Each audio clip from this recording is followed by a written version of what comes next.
ಶ್ರೀರಂಗಪಟ್ಟಣ ಎಂಬ ಒಂದು ಊರಿನಲ್ಲಿ ಶಾಂತಿ ಹಾಗೂ ರಮೇಶ್ ಎಂಬ ದಂಪತಿಗಳು ವಾಸ ಮಾಡ್ತಾ ಇದ್ದರು. ಶಾಂತಿಗೆ ಒಂದು ಹೆಣ್ಣು ಮಗು ಹುಟ್ಟಿತು. ಅವಳಿಗೆ ಮಮತಾ ಎಂದು ಹೆಸರಿಟ್ಟರು. ಶಾಂತಿ, ಹೆಣ್ಮಗು ಆಗಿದೆಯಾ? ಸರಿ, ನಾನು ಈಗಲೇ ಪಂಡಿತರ ಹತ್ರ ಹೋಗಿ ಇದ್ರ ಜಾತಕನ ತಿಳ್ಕೊಂಡು ಬರ್ತೀನಿ. ರಮೇಶ್ ಹಾಗಂತ ಹೇಳಿ ಪಂಡಿತನ ಹತ್ರ ಹೋಗುತ್ತಾನೆ. ಹುಟ್ಟಿದ ದಿನಾಂಕ ಮತ್ತು ಸಮಯ ಈ ಪೇಪರಲ್ಲಿ ಇದೆ ಗುರುಗಳೇ, ಹೇಳಿ ಈ ಮಗುವಿನ ಭವಿಷ್ಯ ಹೇಗೆ ಇರುತ್ತೆ ಅಂತ. ಪಂಡಿತ ಮಗುವಿನ ದಿನಾಂಕ ಹಾಗೂ ಸಮಯವನ್ನು ನೋಡಿ ಹೇಳುತ್ತಾನೆ. ರಮೇಶ್, ಈ ಮಗು ಸಾಧಾರಣವಾದದ್ದಲ್ಲ, ಅದೃಷ್ಟ ಲಕ್ಷ್ಮಿ. ನಿನಗೆ ಎಲ್ಲ ಶುಭವೇ ಆಗುತ್ತೆ, ನೀನು ಶ್ರೀಮಂತನಾಗ್ತೀಯ, ಹೋಗು. ಪಂಡಿತ ಹಾಗೆ ಹೇಳಿದ ಕೆಲವೇ ವರ್ಷಗಳಲ್ಲಿ ಅವರು ತುಂಬ ಶ್ರೀಮಂತರಾದರು. ದೊಡ್ಡ ಮನೆ ಕಟ್ಟಿಸಿದರು. ಆ ನಂತರ ಕಾರನ್ನು ಖರೀದಿ ಮಾಡಿದರು. ಇದೆಲ್ಲವಾದ ನಂತರ ಅವರು ಮನೆಯಲ್ಲಿ ಕೆಲಸದವರನ್ನು ಸಹ ಇಟ್ಟುಕೊಂಡಿದ್ದರು. ವರ್ಷಗಳು ಕಳೆದಂತೆ ಶಾಂತಿಗೆ ಮತ್ತೊಂದು ಹೆಣ್ಣು ಮಗು ಹುಟ್ಟಿತ್ತು. ಶಾಂತಿ, ನಾನು ಇವಾಗಲೇ ಪಂಡಿತರ ಹತ್ರ ಹೋಗಿ ಈ ಮಗುವಿನ ಜಾತಕ ಸಹ ತಿಳ್ಕೊಂಬರ್ತೀನಿ ಹಾಗೆಂದು ಹೇಳಿ ರಮೇಶ್ ಮತ್ತೆ ಅದೇ ಪಂಡಿತನ ಹತ್ರ, ಇದು ನನ್ನ 2ನೇ ಮಗುದು ದಿನಾಂಕ ಮತ್ತು ಸಮಯ ಈ ಪತ್ರದಲ್ಲಿದೆ, ನೋಡ್ಬಿಟ್ಟು ಹೇಳಿ ಗುರುಜಿ. ರಮೇಶ್, ಈ ಮಗುವಿನ ಜಾತಕ ವಿಚಿತ್ರವಾಗಿದೆ, ನಿನ್ನ ಆಸ್ತಿ ಅಂತಸ್ತು ಎಲ್ಲ ಕಳ್ಕೊಂತೀಯ. ಪಂಡಿತ ಹಾಗೆಂದು ಹೇಳಿದ ಕೆಲವೇ ವರ್ಷಗಳಲ್ಲಿ ರಮೇಶ್ ಮತ್ತೆ ಬಡತನಕ್ಕೆ ಬೀಳುತ್ತಾನೆ. ಅಯ್ಯೋ ದರಿದ್ರದವಳೆ, ಏನಕ್ಕಾದರೂ ಹುಟ್ಟುಬಿಟ್ಟೋ, ಇವಳು ಹುಟ್ಟಿದ ಗಳಿಗೆನೇ ಸರಿ ಇರಲಿಲ್ಲ. ಎಷ್ಟು ಶ್ರೀಮಂತರಾಗಿದ್ವಿ ನಾವು, ಇವಳಿಂದ ಬಡತನಕ್ಕೆ ಬಿದ್ವಿ ನಾವು. ಥೋ, ಅದೇ ನಮ್ಮ ಮಮತಾನ ನೋಡು, ಅವಳು ಹುಟ್ಟಿದ ತಕ್ಷಣ ಅದೃಷ್ಟ ಲಕ್ಷ್ಮಿ ಅವಳು ತಲೆ ಮೇಲೇ ಕೂತ್ಕೊಂಬಂದಿದ್ಲು. ನೀನು ಇದೆಯಾ, ನಿನ್ನ ಮಕ ಸಹ ತೋರಿಸ್ಬೇಡ ಜೀವಿತ ನನಗೆ. ರೀ, ಮಗುನ ಯಾಕ್ರಿ ಬೈತೀರಾ? ಇದರಲ್ಲಿ ಅವಳದೇನು ತಪ್ಪಿದೆ? ಅವಳು ಹುಟ್ಟಿದ್ದೇ ತಪ್ಪಾ? ಈ ಥರ ಎಲ್ಲ ಬೈಬೇಡಿ ನೋಡಿ ನೀವು. ಶಾಂತಿ ಹಾಗೆಂದು ಹೇಳಿದಾಗ ರಮೇಶ್ ಅಲ್ಲಿಂದ ಹೊರಟು ಹೋಗುತ್ತಾನೆ. ಜೀವಿತ ಕಣ್ಣಿನಲ್ಲಿ ನೀರನ್ನು ಹಾಕುತ್ತಾ ಅಳುತ್ತಿರುತ್ತಾಳೆ. ಪ್ರತಿದಿನವೂ ಹೀಗೆಯೇ ಅವಳ ತಂದೆ ರಮೇಶ್ ಹಾಗೂ ಅಕ್ಕ ಮಮತಾ ಜೀವಿತಾಳಿಗೆ ದಿನವೂ ಬೈಯುತ್ತಿರುತ್ತಾರೆ. ಓಹೋ ಮಹಾರಾಣಿ, ಬೆಳಗ್ಗೆನೇ ಬುಕ್ ಹಿಡ್ಕೊಂಡವಳೆ. ಬುಕ್ ಹಿಡ್ಕೊಂಡ್ರೆ ಸರಸ್ವತಿ ಒಲಿಯಲ್ಲ, ಲಕ್ಷ್ಮಿ ಒಲಿದ್ರೇ ಸರಸ್ವತಿ ಒಲಿಯೋದು. ಸರಿಯಾಗಿ ಹೇಳಿದೆ ಅಪ್ಪ, ಈ ದರಿದ್ರದೊಳಗೆ ಸರಸ್ವತಿ ಬೇರೆ ಒಲಿತಾಳ, ಲಕ್ಷ್ಮೀನೇ ಒಲ್ದಿಲ್ಲ, ಸರಸ್ವತಿ ಎಲ್ಲಿಂದ ಒಲಿತಾಳೆ? ಅಯ್ಯೋ ದೇವ್ರೆ, ಇವಳು ನೋಡೋದಕ್ಕೂ ನನಗಿಷ್ಟ ಆಗಲ್ಲ. ಪೂಜಿಸಲೆಂದೇ ಹೂಗಳ ತಂದೆ, ದರ್ಶನ ಕೋರಿ ನಾನಿಂದೆ, ತೆರೆಯುವಾಗಿಲನು ರಾಮ, ಪೂಜಿಸಲೆಂದೇ ಹೂಗಳ ತಂದೆ. ಅಯ್ಯೋ ದರಿದ್ರದವಳೆ, ನನ್ನ ನಿದ್ದೆನೆಲ್ಲ ಹಾಳು ಮಾಡಿಬಿಟ್ಟಿಯಲ್ಲೇ. ಥೂ. ರಾಮ ಲಕ್ಷ್ಮಿ ಯಾರನ್ನು ಬೇಕಾದರೂ ಕರಿ, ಯಾರೂ ನಿನಗೊಲಿಯಲ್ಲ. ನನ್ನ ಹತ್ರ ಇರೋ ಲಕ್ಷ್ಮಿನೂ ಕೂಡ ಕಿತ್ಕೊಂಡ್ಬಿಟ್ಟೆ. ನಿನ್ನಂಥ ದರಿದ್ರದವಳು ಮಕ್ಕ ನೋಡ್ಬೇಕಾಯ್ತಲ್ಲ ಬೆಳಗ್ಗೆ. ಸರಿಯಾಗಿ ಹೇಳ್ದೆ ಮಮತಾ, ಇವಳು ಹುಟ್ಟುತ್ತಾನೆ ಎಲ್ಲ ಕಿತ್ಕೊಂಡು ಹೊರಟೋದ್ಲು. ಕೆಲವ್ರ ಜಾತಕನೇ ಅಷ್ಟು, ಎಲ್ಲ ದರಿದ್ರನೇ ತುಂಬ್ಕೊಳುತ್ತೆ. ಥೂ. ರೀ, ನೀವು ಯಾಕ್ರಿ ಜೀವಿತಾಗಷ್ಟು ಬೈತೀರಾ? ಮಮತಾ ಸಹ ಇವತ್ತು ಜೀವಿತಾಗೆ ಕೆನ್ನೆ ಮೇಲೆ ಹೊಡೆದ್ಲು. ನೀವು ಏನ್ರಿ ಈ ಥರ ಮಾಡ್ತೀರಾ? 2 ಮಕ್ಕಳಲ್ಲಿ ಭೇದ ಭಾವ ಯಾಕೆ ಮಾಡ್ತಿದ್ದೀರಾ ನೀವು? ಏನೋ ಕಣೆ, ನನಗೆ ಜೀವಿತ ಅಂದರೆ ಆಗಲ್ಲ. ನೀನೇ ನೋಡಿದೆ ತಾನೆ, ಪಂಡಿತರು ಹೇಳ್ದಂಗೆ ಅವಳು ಹುಟ್ಟಿದ ತಕ್ಷಣ ದರಿದ್ರ ತುಂಬ್ಕೊಂಡ್ಬಿಡ್ತು. ಅದೇ ಮಮತಾ ಹುಟ್ಟಿದಾಗ ಎಲ್ಲ ಅದೃಷ್ಟ ಲಕ್ಷ್ಮಿ ಅವಳು. ಸರಿ ರೀ, ನಿಮ್ಗೆ ಅವಳು ಇಷ್ಟ ಇಲ್ಲ ಅಂದರೆ ಪರವಾಗಿಲ್ಲ, ಅಟ್ಲೀಸ್ಟ್ ವಯಸ್ಸಿಗೆ ಬಂದಿದ್ದಾಳೆ, ಒಂದು ಮದುವೆನ ಮಾಡಿ ಕಳಿಸಿ, ಅಲ್ಲನ ನೆಮ್ಮದಿಯಾಗಿರಲಿ ಮಗು. ಅಯ್ಯೋ ಶಾಂತಿ, ಇದೆಂಥ ಐಡಿಯಾ ಕೊಟ್ಟೆ, ನನ್ನ ತಲೆಗೆ ಇದು ಒಳಿಲೇ ಇಲ್ಲ ನೋಡು. ಫಸ್ಟ್ ಅವಳಿಗೊಂದು ಮದುವೆ ಮಾಡಿ ಕಳಿಸ್ಬಿಡೋಣ, ಆವಾಗಲೇ ಭಾರ ಕಮ್ಮಿ ಆಗುತ್ತೆ. ನಾಳೆನೇ ಗಂಡನ ಕಡೆಯನ್ನು ಕಳಿಸ್ತೀನಿ. ರವಿ ಮತ್ತು ಕುಮಾರ್ ಇಬ್ಬರು ಚಿಕ್ಕ ವಯಸ್ಸಿನ ಬೆಸ್ಟ್ ಫ್ರೆಂಡ್ಸ್. ಇಬ್ಬರು ಒಂದೇ ಆಫೀಸ್ನಲ್ಲಿ ಕೆಲಸ ಮಾಡುತ್ತಿದ್ದರು. ರವಿ ಆಫೀಸಿನಲ್ಲಿ CEO ಆಗಿದ್ದ, ಆದರೆ ಕುಮಾರ್ ಆಫೀಸಿನಲ್ಲಿ ನಾರ್ಮಲ್ ಎಂಪ್ಲಾಯ್ ಆಗಿದ್ದ. ರವಿಯನ್ನು ಜೀವಿತಾಳ ವರವೆಂದು ಮನೆಗೆ ಕರೆಸುತ್ತಾರೆ.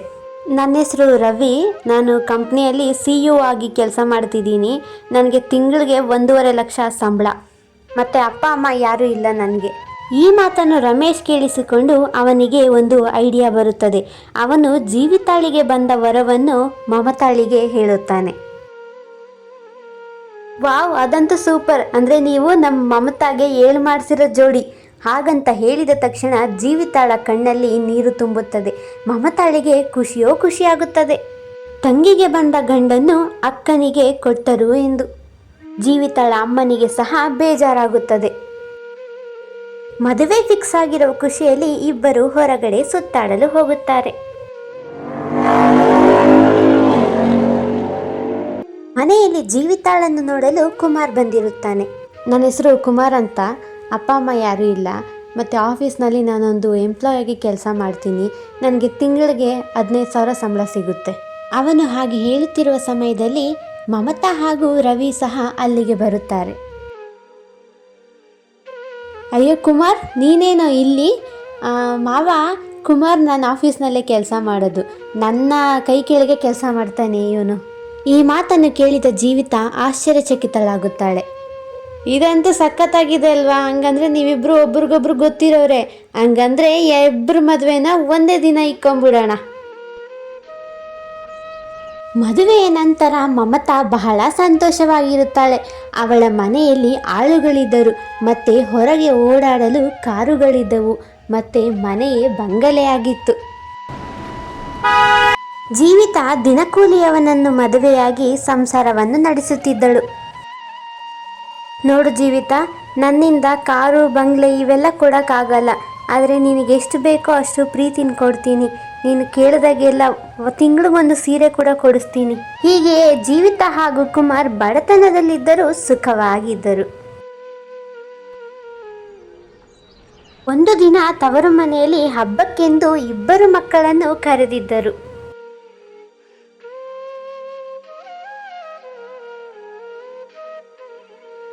ಏನೇ ಜೀವಿತಾ, ಹಬ್ಬಕ್ಕೆ ಕರೆದ್ರು ಅಂದ ತಕ್ಷಣ ಬಂದ್ಬಿಟ್ಟಿದ್ಯಾ ಗಂಡನ ಕರ್ಕೊಂಡು? ಹೌದು, ಏನು ತಂದಿದ್ಯಾ ಅಮ್ಮನಿಗೆ ಅಪ್ಪನಿಗೆ ಗಿಫ್ಟು? ನೋಡೆ, ಅಮ್ಮ ಕರೆದ್ರು ಅಂದ್ಬಿಟ್ಟು ನಾನು ಬಂದಿದ್ದೀನಿ, ಇಲ್ಲಾಂದರೆ ಬರ್ತಿರ್ಲಿಲ್ಲ. ಗಿಫ್ಟು ನಾನೇನು ತಂದಿಲ್ಲ. ಪ್ರೀತಿಯಿಂದ ತುಳಸಿ ದಳ ಕೊಟ್ಟರು ಕೂಡ ಒಪ್ಕೊತಾರೆ. ವಾವ್ ಕಣೆ, ಬಡವ್ರು ಏನು ಹೇಳಬೇಕೋ ಅದನ್ನೇ ಹೇಳ್ತಾ ಇದೆಯಾ. ಎಷ್ಟೇ ಆದರೂ ನಿನ್ನ ಗಂಡ ದಿನಕೂಲಿ ಕೆಲಸದವನು, ನನ್ನ ಗಂಡನ ಕೆಳಗಡೆ ಕೆಲಸ ಮಾಡೋನಲ್ವಾ? ನೋಡೆ, ನೀನು ನನ್ನನ್ನು ಬೈದ್ರೆ ಬೈಯಿ, ಆದರೆ ನನ್ನ ಗಂಡನಿಗೆ ಯಾಕೆ ಈ ಥರ ಎಲ್ಲ ಅಂತೀಯ? ನನ್ನ ಗಂಡ ಯಾರ ಕೈ ಕೆಳಗೂ ಕೆಲಸ ಮಾಡೋನಲ್ಲ, ಸರಿನಾ? ಆ ಆಫೀಸ್ ಏನು ನಿನ್ನ ಗಂಡಂದಲ್ಲ, ನಿನ್ನ ಗಂಡ ಕೂಡ ಕೆಲಸದವನೇ. ನನ್ನ ಗಂಡನ್ನೇ ಕೆಲಸದವನಂತೀಯ? ಎಷ್ಟೇ ಧೈರ್ಯ ನಿನಗೆ? ನನ್ನ ಗಂಡನಿಗೆ ಬರೋ ಸಂಬಳ ಕೂಡ ನಿನ್ನ ಗಂಡನಿಗೆ ಬರಲ್ಲ. ರೀ ರೀ, ಬಂದ್ರಿ ಇಲ್ಲಿ? ಅಮ್ಮ ಅಪ್ಪ ಬನ್ನಿ ಇಲ್ಲಿ. ಹೀಗೆ ಇಬ್ಬರ ಅಕ್ಕ ತಂಗಿಯರಲ್ಲಿ ಜಗಳ ಸೃಷ್ಟಿಯಾಯಿತು. ಹಬ್ಬಕ್ಕೆಂದು ಬಂದವರು ಇಬ್ಬರು ಜಗಳವಾಡುತ್ತಾ ನಿಂತಿದ್ದರು. ಅಮ್ಮ, ಈ ಮನೆಯಲ್ಲಿ ನನಗೆ ನನ್ನ ಗಂಡನಿಗೆ ಅವಮಾನ ಆಗಿದೆ. ನಾನು ಇನ್ನೊಂದು ಕ್ಷಣ ಕೂಡ ಇಲ್ಲಿರಲ್ಲ. ಅಲ್ಲಿ 10,000 ರೂಪಾಯಿ ಇಕ್ಕಿದ್ದೀನಿ. ನೀನು ಅಪ್ಪ ಅದರಲ್ಲಿ ಹಂಚ್ಕೊಂಡು ಏನಾದರೂ ತಗೊಳ್ರಿ. ನಾನಿನ್ನ ಬರ್ತೀನಿ, ಬನ್ರಿ ಹೋಗೋಣ ಇಲ್ಲಿಂದ. ಹಾಗೆಂದು ಹೇಳಿ ರವಿ ಹಾಗೆ ಮಮತಾ ಅಲ್ಲಿಂದ ಹೊರಟು ಹೋದರು. ಅಯ್ಯೋ, ಹೋದರೆ ಹೋಗಲಿ ಬಿಡಮ್ಮ, ಅವಳಿದ್ರೆ ಏನು ಹಬ್ಬ ಮಾಡೋಕ್ಕಾಗಲ್ವಾ? ಬಾ, ನಾವು ಹಬ್ಬ ಮಾಡೋಣ. ಅಯ್ಯೋ ದರಿದ್ರದವಳೆ, ಅವಳೆಲ್ಲ ಹೋಗಬೇಕಾಗಿದ್ದು, ನೀವು ಹೋಗಬೇಕಾಗಿರೋದು. ರಮೇಶ್ ಹಾಗೆ ಎಂದ ತಕ್ಷಣ ಅವಳ ಗಂಡನ ಜೊತೆ ಅವಳು ಸಹ ಅಲ್ಲಿಂದ ಹೊರಟು ಹೋದಳು. ದಿನಗಳು ಕಳೆದಂತೆ ಜೀವಿತಾ 8 ತಿಂಗಳು ತುಂಬು ಗರ್ಭಿಣಿಯಾಗಿದ್ದಳು. ಅವಳ ಗಂಡ ಅವಳನ್ನು ಸಣ್ಣ ಮಗುವಿನಂತೆ ಪ್ರೀತಿಯಿಂದ ನೋಡಿಕೊಳ್ಳುತ್ತಿದ್ದ. ಒಂದು ದಿನ ಜೀವಿತಾ ಗಂಡ ಕೆಲಸಕ್ಕೆ ಹೋಗಿದ್ದ ಎಂದು ತಿಳಿದು ಮಾರುಕಟ್ಟೆಗೆ ತರಕಾರಿ ತರಲು ಎಂದು ಹೋಗುತ್ತಿರುತ್ತಾಳೆ. ಜೀವಿತಾ ರಸ್ತೆಯಲ್ಲಿ ಹೋಗುವಾಗ ಕಾಲು ಎಡವಿ ಬಿದ್ದು ಬಿಡುತ್ತಾಳೆ.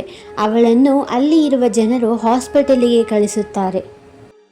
ಡಾಕ್ಟರ್ ಜೀವಿತಾಳ ಟ್ರೀಟ್ಮೆಂಟ್ ಮಾಡುತ್ತಾರೆ. ನೋಡಿ, ನಿಮ್ಮ ಹೆಂಡತಿ ಸುರಕ್ಷಿತವಾಗಿದೆ, ಆದರೆ ಹೊಟ್ಟೆಯಲ್ಲಿರೋ ಮಗು ಅವರು ಬಿದ್ದಿರೋ ಸಲುವಾಗಿ ಸತ್ತೋಗಿದೆ. ಇದನ್ನು ಆಪರೇಷನ್ ಮಾಡಿ ತೆಗಿಬೇಕಾಗುತ್ತೆ. ನೀವು 5 ಲಕ್ಷ ರೆಡಿ ಮಾಡಿ. ಡಾಕ್ಟರ್ ಹಾಗೆ ಹೇಳಿ ಅಲ್ಲಿಂದ ಹೊರಟು ಹೋದ ಮೇಲೆ 5 ಲಕ್ಷ ಯಾರ ಬಳಿ ಕೇಳಬೇಕು ಎಂದು ಚಿಂತಿಸುತ್ತಾನೆ ಕುಮಾರ. ನೋಡಿ, ನಿಮ್ಮ ತಂಗಿ ಅಂತಲ್ಲ, ಒಂದು ಹೆಣ್ಣು ಅಂತ ಅಂದ್ಕೊಂಡು ಸಹಾಯ ಮಾಡಿ. 5 ಲಕ್ಷ ಕೇಳ್ತಾ ಇದ್ದಾರೆ.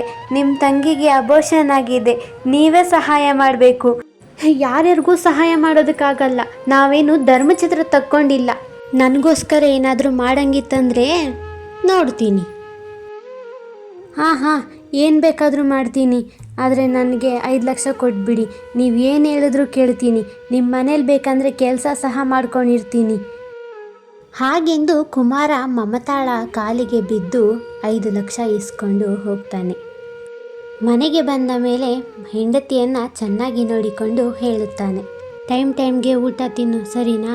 ನನಗೆ ಕೆಲಸ ಇದೆ, ನಾನು ಬ್ಯಾಂಗ್ಳೂರ್ಗೆ ಹೋಗ್ತಾ ಇದ್ದೀನಿ, ಹುಷಾರು ನೀನು. ನಾನು ಹೋಗ್ಬಿಟ್ಟು ಬರ್ತೀನಿ.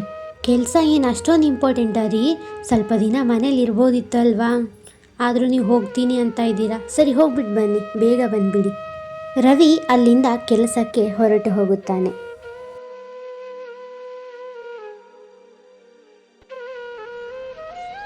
ಒಂದು ದಿನ ಜೀವಿತ ಮನೆಯಲ್ಲಿ ಕೆಲಸ ಮಾಡುತ್ತಿರುವಾಗ ಅದೇ ಸಮಯದಲ್ಲಿ ಅವಳ ಅಕ್ಕ ಮಮತಾ ಅಲ್ಲಿಗೆ ಬರುತ್ತಾಳೆ.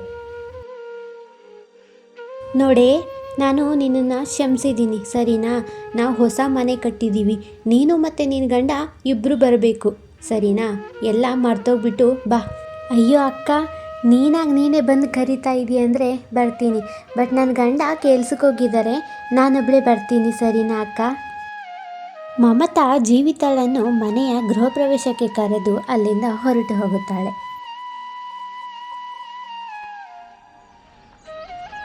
ಮರುದಿನ ಮನೆಯ ಗೃಹ ಪ್ರವೇಶಕ್ಕೆ ಊರಿನ ಜನರೆಲ್ಲ ಬಂದಿರುತ್ತಾರೆ. ಅದೇ ಸಮಯದಲ್ಲಿ ಜೀವಿತ ಸಹ ಅಲ್ಲಿಗೆ ಬರುತ್ತಾಳೆ. ವಾವ್ ಕಣೆ, ಕರೆದ ತಕ್ಷಣ ಬಂದ್ಬಿಟ್ಟಿದ್ಯಾ? ಸರಿ, ನಡ್ಕೊಂಡು ಬಂದ ಇಲ್ಲ ಆಟೋದಲ್ಲಿ ಬಂದ? ಹೋಗಲಿ ಬಿಡು, ನಿನ್ನ ಹತ್ರ ಏನೂ ಇಲ್ವಲ್ಲ, ನಡ್ಕೊಂಡೇ ಬಂದಿರ್ತಿದ್ಯಾ. ವೇಟರ್, ಸ್ವಲ್ಪ ತಿನ್ನೋದಕ್ಕೇನಾದರೂ ತಗೊಂಬಾರಪ್ಪ. ಹಾಗಂತ ಹೇಳಿದಾಗ ವೇಟರ್ನ ನೋಡಿ ಜೀವಿತ ಶಾಕ್ ಆಗ್ತಾಳೆ. ಯಾಕೆಂದರೆ ವೇಟರ್ ಆ ಕುಮಾರನೇ ಆಗಿದ್ದ. ಕುಮಾರ್ ಸಹ ಅವಳ ಹೆಂಡತಿ ಜೀವಿತನ ನೋಡಿ ಶಾಕ್ ಆಗ್ತಾನೆ. ನೋಡೇ, ನಿನ್ನ ಗಂಡ ನನ್ನ ಕೈ ಕೆಳಗೆ ಕೆಲಸ ಮಾಡ್ತಾ ಇದ್ದಾನೆ. ಅವತ್ತು ಮನೆಯಲ್ಲಿ ದೊಡ್ಡದಾಗಿ ಹೇಳಿದೆ ನನ್ನ ಗಂಡ ಕೆಲಸದವನಂತ. ಇವಾಗೇನಂತೀಯ? ಏನೇ, ನಿನ್ನ ಹತ್ರ ದುಡ್ಡಿದೆ ಅಂತ ಅಂದ್ಬಿಟ್ಟು ಅವಮಾನ ಮಾಡೋದಕ್ಕೆ ನಮ್ಮನ್ನ ಇಲ್ಲಿ ಕರೆಸಿದ್ಯಾ? ನನ್ನ ಗಂಡ ನಿನ್ನ ಕೈಲಿ ಕೆಲಸ ಮಾಡೋದಾ?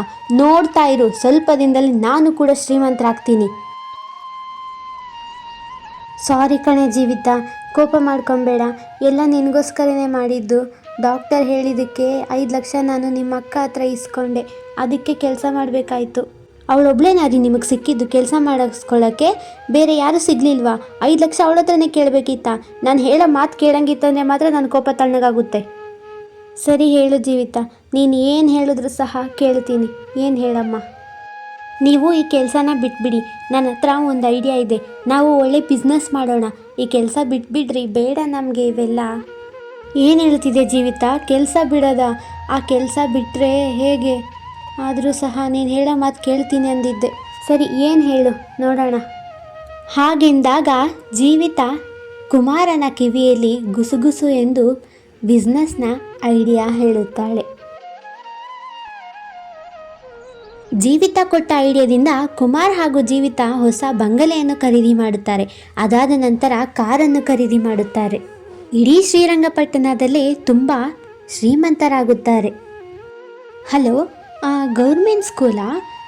ನೋಡಿ, ಮಕ್ಕಳಿಗೆ ಸಹಾಯ ಆಗಲಿ ಅಂದ್ಬಿಟ್ಟು ನಾನು ಡೊನೇಷನ್ ಕೊಡ್ತಾ ಇದ್ದೀನಿ, ಸರಿನಾ? 2 ಲಕ್ಷ ಡೊನೇಷನ್ ಕೊಡ್ತೀನಿ, ಬಂದು ಇಸ್ಕೊಂಡು ಹೋಗಿ. ಮರುದಿನ ಮಮತಾ ನ್ಯೂಸ್ ಪೇಪರ್ನ ನೋಡಿ ಅವಳ ಗಂಡನ ಹತ್ರ ಹೇಳುತ್ತಾಳೆ. ನೋಡಿದ್ರೇನ್ರಿ, ಆ ದರಿದ್ರದವಳು ನ್ಯೂಸ್ ಪೇಪರ್ ಎಲ್ಲ ಬಂದಿದ್ದಾಳೆ, ಸ್ಕೂಲ್ಗೆ ಡೊನೇಷನ್ ಕೊಟ್ಟಿದ್ದಾಳಂತೆ. ನಾನು ಕೂಡ ಕೊಡ್ತೀನಿ ನೋಡಿ, ನಾನು ಕೂಡ ಡೊನೇಷನ್ ಕೊಡ್ತೀನಿ. ಯಾವ ಸ್ಕೂಲಿಗೆ ಬೇಕಾದ್ರೂ ಡೊನೇಷನ್ ಕೊಡ್ತೀನಿ. ಎಷ್ಟೇ ಲಕ್ಷಗಳಾಗಲೂ ಪರವಾಗಿಲ್ಲ, ಡೊನೇಷನ್ ಕೊಡ್ತೀನಿ. ನನ್ನ ಫೋಟೋ ಕೂಡ ನ್ಯೂಸ್ ಪೇಪರ್ TV ಗಳಲ್ಲಿ ಬರಬೇಕು. ಮೇಡಮ್, ನಮ್ಮಲ್ಲಿ ಒಟ್ಟು 15 ಸ್ಕೂಲ್ ಇದ್ದಾವೆ. ನೀವು 15 ಸ್ಕೂಲ್ಗೆ ಕೂಡ 10 ಲಕ್ಷ ಕೊಟ್ಟರೆ ಚೆನ್ನಾಗಿರುತ್ತೆ. 15 ಸ್ಕೂಲ್ಗಳ ಎಂಬುವ ಮಾತನ್ನು ಕೇಳಿ ಮಮತಾ ಸರಿ ಎಂದು ಅವಳ ಮನೆಯನ್ನೇ ಅಡವಿಟ್ಟು ಡೊನೇಷನ್ನ ಕೊಡುತ್ತಾಳೆ. ಅಪ್ಪ, ಆ ಜೀವಿತಕ್ಕಿನ್ನ ನಾನಿನ್ನೂ ಚೆನ್ನಾಗಿರಬೇಕು ಅಂದ್ಬಿಟ್ಟು ನನ್ನ ಮನೆಯೇ ಅಡ ಇಟ್ಬಿಟ್ನಪ್ಪ. ಆದರೆ ಇನ್ನೂ ನನ್ನ ಆಸ್ತಿ ಇದ್ದಾವೆ. ನನ್ನ ಗಂಡ ಆಸ್ತಿ ಎಲ್ಲ ನನ್ನ ಹೆಸರಲ್ಲೇ ಬರೆದಿದ್ದಾನೆ. ಸರಿನಮ್ಮ, ಒಳ್ಳೆ ಕೆಲಸ ಮಾಡಿದೆ. ಇವಾಗ ಆಸ್ತಿ ನಿನ್ನ ಹೆಸರಲ್ಲಿದೆ ಅಲ್ವಾ, ಅದನ್ನೇ ಬೇರೆಯವ್ರಿಗೆ ಕೊಟ್ಟು ಇನ್ನೂ ಡಬಲ್ ಮಾಡ್ಕೊ, ಸರಿನಾ? ಒಂದು ಹೊಸ ಸಂಘ ತೆಗಿ. ಮರುದಿನ ಮಮತಾ ಹಾಗೂ ಅವರ ತಂದೆ ರಮೇಶ್ ಊರಿನ ಜನರ ಬಳಿ ಸಂಘ ತೆಗೆಯುತ್ತಾರೆ ಎಂದು ಹಣಗಳನ್ನು ಈಸ್ಕೊಳ್ಳುತ್ತಾರೆ. ಆಹಾ, ಈ ಸಂಘದಲ್ಲಿ ನಿಮಗೆ ತುಂಬ ಉಪಯೋಗ ಇದೆ. ಈ ಸಂಘದಲ್ಲಿ ನೀವೇನಾದರೂ ಇನ್ವೆಸ್ಟ್ ಮಾಡಿದ್ರೆ ನಿಮಗೆ ಸೈಟ್ಗಳು ಕೂಡ ಸಿಗುತ್ತೆ. ಜನರೆಲ್ಲ ಅವಳನ್ನು ನಂಬಿ ಹಣ ಹಾಕುತ್ತಾರೆ. ಆದರೆ ಅದು ಗೌರ್ಮೆಂಟ್ ಸೈಟ್ ಆಗಿತ್ತು. ಪೊಲೀಸರು ಬಂದು ಅವಳ ಮನೆಯನ್ನು ಗಿರವಿ ಇಟ್ಟುಕೊಂಡು ಅವಳನ್ನು ಮನೆಯಿಂದ ಓಡಿಸುತ್ತಾರೆ. ಈ ಮಾತನ್ನು ತಿಳಿದು ಅವಳ ಗಂಡ ಸಹ ಅವಳನ್ನು ಬಿಟ್ಟು ಹೊರಟು ಹೋಗುತ್ತಾನೆ. ದುರಾಸೆಯ ತಂದೆಯ ಮಾತನ್ನು ಕೇಳಿ ಅವಳು ಎಲ್ಲವನ್ನೂ ಕಳೆದುಕೊಂಡಳು. ಹೀಗೆ ಅವಳಿಗೆ ಹಿಂದೆ ಮುಂದೆ ದಾರಿ ದೋಚದೆ ಅವಳು ಅಲ್ಲಿಂದ ಹೊರಟು ಹೋಗುತ್ತಾಳೆ. ಇನ್ನು ನನಗಂತ ಯಾರೂ ಇಲ್ಲ ಎಂದು ಯೋಚಿಸಿ ಎಲ್ಲಾದರೂ ಬಾವಿಯಲ್ಲಿ ಬಿದ್ದು ಹಾರಿ ಬೀಳೋಣ ಎಂದು ಹೋಗುತ್ತಾಳೆ.